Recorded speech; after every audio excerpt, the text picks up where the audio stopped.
संघर्ष टाइम्स, समस्या जनतेची, साथ आमची. केलवली गावात सरकारी रस्त्याच्या कामात अडथळा, 7 जणांविरोधात गुन्हा.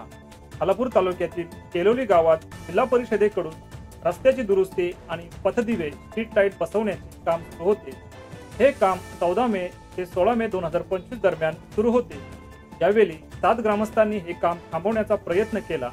अधिकाऱ्यांना धमकावले आणि जेसीबीने रस्ता खोदून अडथळा निर्माण केला.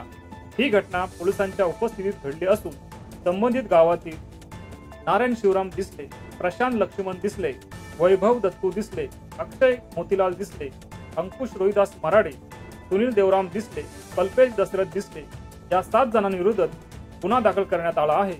या प्रकरणात बांधकाम विभागाचे उपअभियंता निलेश खिल्लारे यांनी खालापूर पोलीस ठाण्यात तक्रार दाखल केली.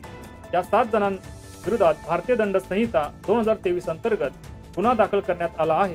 त्यामध्ये कलम 126(2) बेकायदेशीर जमाव, कलम 201 कायदेशीर कामात अडथळा, कलम 189(1) आणि 189(2) सरकारी कर्मचाऱ्यांना धमकावणे आणि भीती निर्माण करणे या कलमाखाली गुन्हा दाखल झाला असून त्याचा तपास हेड कॉन्स्टेबल निलेश कांबळे हे करत आहेत.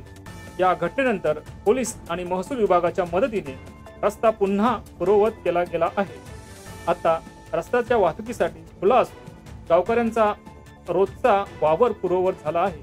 लवकरच शेतीची कामे सुरू होणार असल्यामुळे हा रस्ता शेतकऱ्यांसाठी उपयुक्त ठरणार आहे. उपअभियंता निलेश खिल्लारे यांनी सांगितले की नागरिकांनी विकास कामांना सहकार्य करावे हीच प्रशासनाची अपेक्षा आहे. यावेळी त्यांची प्रतिक्रिया जाणून घेतली. होता विहार दर्जाचा, तर तो रस्ता त्यांनी मध्येच खोदला ना, पार म्हणजे पूर्वी पारचा रस्ता आहे तो.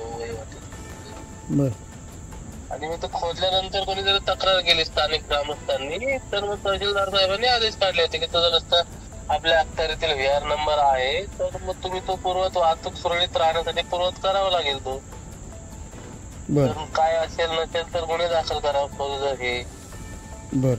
तहसीलदार साहेबांचे आदेश असल्यामुळे मग आपल्याला ते रस्ता पूर्वत करावा लागला.